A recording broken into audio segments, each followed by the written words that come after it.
Howdy, and welcome to Broken Tool Garage. This week, I'm going to be going over the engine on the Ramcharger. I'm going to start the disassembly process and analyze what I need to work on. As you can tell, there's a lot of pieces to this thing and a lot of pieces to the engine. The rabbit hole I don't want to go down is just to have everything completely torn apart and scattered throughout the shop, and then it just makes it harder to determine what to work on. So the purpose of what I'm going to do is get the cylinder head off, check the deck surfaces, look at the cylinder head a little bit, look at the block, probably pull a bearing or two, look at cylinder walls and see what I got, and then determine which piece I want to work on. Do I want to work on cylinder head or work on the block? And I still need to juggle that with working on the rust repair on the Ramcharger as well, right? So I kind of need to pick one or the other to work on while tinkering with this, while I'm waiting on parts or something to get done on either the head or the block. So that's kind of the method I'm going to go through to manage this build so it doesn't just get out of control. Well, let's just dive right into it.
Okay, the GoPro's charging, so using the cell phone. Just going to look at the gasket and see if there's any leaks. Looks like we're pretty good all the way around until right here. This is the one bolt that is literally, you got to have an open end wrench and go,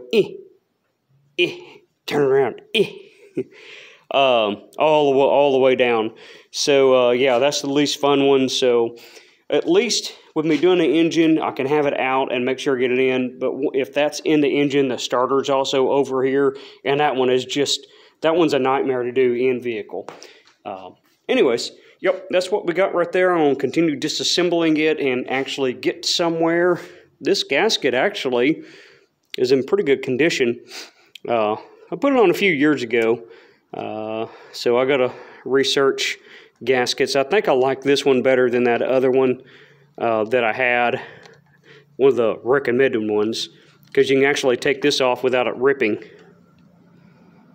Yes, it was leaking on both sides. Looked like it was starting to form a leak right there. But overall, pretty good. Got a good impression on those. The witness marks. You can see those indentions, you know, right there. So I had some pretty good clamping. That's one of the problems that you run into on these engine types and a manifold is you look at how it mounts right there. They share the flange. So if the thicknesses are different between the header where it clamps right and the manifold, then one of them won't clamp very well. So it looks like that just needs a little bit more oomph on that one pain in the butt one. Other than that, yeah. So these studs, I've replaced a few of them because they got to where they just wouldn't tighten down. You go to put a little torque on them and it just started slipping. So I'll probably go in and, I don't know which ones I replaced. But I might just go ahead and just replace all of them. I got the grade 8 nuts already. The washers that you see in there are very special. Do not lose those because you cannot buy those unless you find some sort of NOS or something like that store. You can't buy them. So you got little donut looking ones. They're like a cast iron. Aussie Speed sells some, but they're not, it's not the same thing. These also come with your factory cast iron manifolds on the V8 engines as well. So you can reuse some of those. The little donut one, I don't know how important the donut one is, but definitely the bat wing ones hold both those together. And I think the idea is it's designed to actually allow things to move and slip with the heat. Is kind of the idea behind that. Okay, there it is, the rocker system on a Slant 6. It's these are adjustable right here. Factory solid lift cam.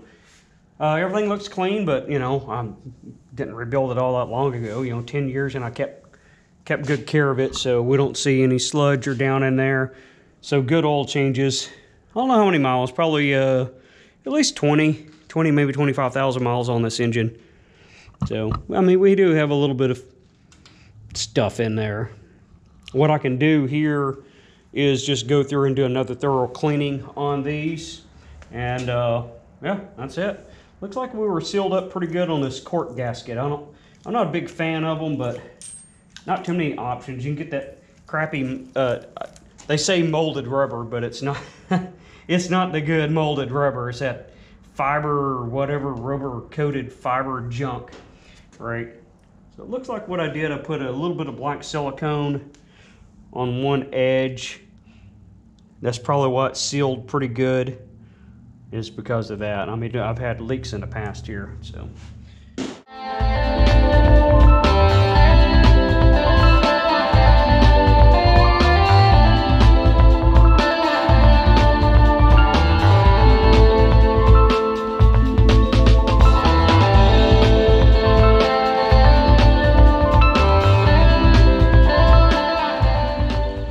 Let's see what we got down in here.